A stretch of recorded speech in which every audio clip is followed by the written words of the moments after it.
वर्मा जी थे और निर्दलीय के.एन. ठाकुर जी भी उसमें उपस्थित रहे हैं। विस्तृत रूप से हमने इस सेशन जो है ये ठीक ढंग से चले, हमने विस्तृत रूप से इसमें चर्चा की है और हम सरकार की ओर से चाहते हैं कि विपक्ष जो है एक पॉजिटिव रोल अदा करे, सकारात्मक रोल अदा करे और हम विपक्ष के हर जवाब देने को तैयार है। क्योंकि पिछला एक साल जो हमारी सरकार का रहा है, क्योंकि ये हमारा दूसरा मुख्यमंत्री जी का ये दूसरा बजट जो है वो पेश करने जा रहे हैं और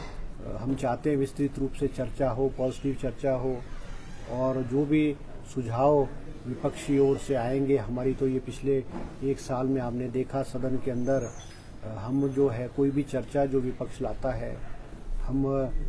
उसको चाहते हैं कि वो अध्यक्ष महोदय उसको लिस्ट करे और विस्तृत रूप से चर्चा और सरकार जो है एक उसमें जवाब दे। जो अच्छे सुझाव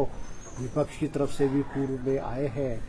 उसको भी सरकार ने और मुख्यमंत्री जी ने अमल किया है। बहुत सारी चर्चाएं या बहुत सारे पॉइंट्स और बहुत सारे इश्यूज़ जो विपक्ष के सदस्यों द्वारा सदन में उठाए जाते हैं तो मुख्यमंत्री जी उसमें हामी भरते हैं और उसको इम्प्लीमेंट करते हैं। हम चाहते हैं कि ये सदन जो है वो स्मूथली फंक्शन करे और आज जयराम जी नहीं आए यहाँ पे, वैसे तो सर्वदलीय मीटिंग में उनको आना चाहिए था। बीजेपी के चीफ विप जो है वो भी नहीं आए हैं, उन्होंने अधिकृत जो है वर्मा जी को किया है। तो हम चाहते थे कि भाई विस्तृत रूप से एक बहुत डिटेल्ड डिस्कशन हो और जो भी विपक्ष की तरफ से और माननीय विपक्ष के नेता की तरफ से सुझाव होंगे हम उन पे जो है वो विस्तृत रूप से चर्चा करें, उसको इम्प्लीमेंट करें और सदन जो है स्मूथली चले। ये हमारी सरकार की जो है प्राथमिकता रहती है और निश्चित रूप में विपक्ष का एक अपना रोल है, विपक्ष की अपनी एक जगह है और उनकी एक आवाज़ और सदन के अंदर सरकार की हम चाहते हैं वो आलोचना भी करे, सरकार की जो कमियां हैं वो भी सदन में उजागर करे ताकि हमको भी ये पता लगे कि वे सरकार की क्या कमियां और हम उसको जो है उसको किस तरह से उसको जो है करेक्ट कर सकते हैं। सर क्या लगता है आपको कि सुनियोजित है इस तरह से विपक्ष का जो है सर्वदलीय बैठक में नहीं आना? केवल देखो अब ये तो देखो ऐसा ना, ये तो मैं नहीं टिप्पणी कर सकता, हो सकता है उनको कोई इससे भी ज्यादा कोई इम्पोर्टेंट वर्क होगा इसलिए नहीं आ पाए, मगर निश्चित रूप से उनको कोई वरिष्ठ विधायक उनके जो सीनियर लोग उनको भेजना चाहिए था क्योंकि एक इस सर्वदलीय मीटिंग की एक गरिमा है और उस गरिमा को बनाए रखना जहां सत्ता पक्ष का और सरकार का कर्तव्य बनता है वहाँ विपक्ष का भी एक कर्तव्य और जिम्मेवारी बनती है। क्योंकि ये परंपरा रही है कि सदन शुरू होने से पहले हमेशा जो स्पीकर है, चाहे वो भाजपा की सरकारें रही है चाहे कांग्रेस की सरकारें रही है, ऐसी सर्वदलीय मीटिंग करते हैं और हम सार्थक रूप से उसमें चर्चा करके आगे की रणनीति तैयार करते हैं और बहुत सारे इश्यूज हैं हम बैठ करके उसमें रिजॉल्व करते हैं और जो विपक्ष के नेता या जो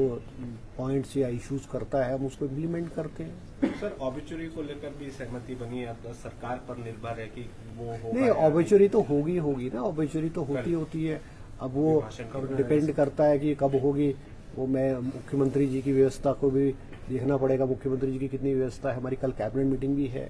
तो ऑबिचुरी जो होगी वो माननीय एक ही पूर्व विधायक है जिनका इस बीच में जो देहांत हुआ है तो वो ऑबिचुरी मुझे लगता है कि बहुत लंबी नहीं होने वाली है, मगर फिर भी मुख्यमंत्री जी से मैं चर्चा करके मैं स्पीकर साहब को बताऊंगा। वैसे तो जो परंपराएं रही हैं वो तो जब राज्यपाल का भी भाषण होता है, अभिभाषण के बाद जो है सदन जो है स्थगित कर दिया जाता है और नेक्स्ट डे जब दोबारा से सदन शुरू होगा तो ऑबिचुरी उसमें हो जाती है। सर कांग्रेस विधायक दल की बैठक भी आज है, राज्यसभा क्योंकि नामांकन में भी अब 2 दिनों का समय है, तो ऐसे में क्या उस पर भी चर्चा होगी कि नहीं? देखो जो हमारी आज शाम को पीटर हॉल में 7 बजे विधायक दल की मीटिंग है उसमें हम सिर्फ जो है सदन में किस तरह से आक्रामक रूप और किन किन इश्यूज पे हमने चर्चा करनी है उस पर है, क्योंकि बजट सेशन बहुत इम्पोर्टेंट सेशन होता है। सबसे पहले हमारे गवर्नर एड्रेस होगा, गवर्नर एड्रेस पे भी विधायकों द्वारा चर्चा की जाएगी, सरकार की उपलब्धियों पे भी सदन में बातें रखी जाएगी। उसके बाद बजट पेश किया जाएगा 17 तारीख को और उसके बाद 4 दिन बजट पे भी चर्चा होगी। उसके बाद कट मोशंस हैं 3 दिन, वो भी कट मोशन है। तो विस्तृत रूप से हम कैसी रणनीति सदन के अंदर सरकार की और कांग्रेस की होगी उस पर चर्चा करेंगे। जो राज्यसभा के टिकट के बारे में तो हाईकमांड ने तय करना है और निश्चित रूप से मुझे ऐसा लगता है क्योंकि 15 तारीख जो है नॉमिनेशन फाइल करने की लास्ट डेट है, तो आज शाम तक या कल तक तो निश्चित रूप पे जो है राज्यसभा का कांग्रेस का कौन कैंडिडेट होगा वो कांग्रेस हाईकमान जो है वो तय कर देगी। पिछले 3 बड़े आंदोलन का है, एक तरफ दृष्टिबाधित हैं और दूसरी तरफ एसएमसी अध्यापक हैं। कैबिनेट बैठक भी है क्योंकि, तो उसको लेकर भी क्या कोई चर्चा सरकार करेगी कि इस आंदोलन को बजट सत्र शुरू होने से पहले या बजट पेश होने से पहले ही समाप्त कर दिया जाए किसी तरह? बात नहीं, देखो हमारी कोशिश होगी। अभी जो आप ये GOIT वाला इशू है वो पिछली cabinet sub committee Mukesh Agnihotri ji की अध्यक्षता में बनाई है, जिसमें मैं भी सदस्य हूँ। अब अगर मुकेश अग्निहोत्री जी की मिसेज के जो देहांत हुआ है उस वजह से जो हमारी कैबिनेट सब कमेटी की मीटिंग मुझे लगता है 10-12 दिन शायद नहीं हो पाएगी। तो जब मुकेश जी आएंगे हम निश्चित रूप से जो 118 जो है उसका हम सरकार, जैसे मुख्यमंत्री जी ने भी कहा है, हम इस हक में हैं, इस रिजल्ट को निकालने के हक में, और मुख्यमंत्री जी ने जो अभ्यर्थी है उनको भी कहा है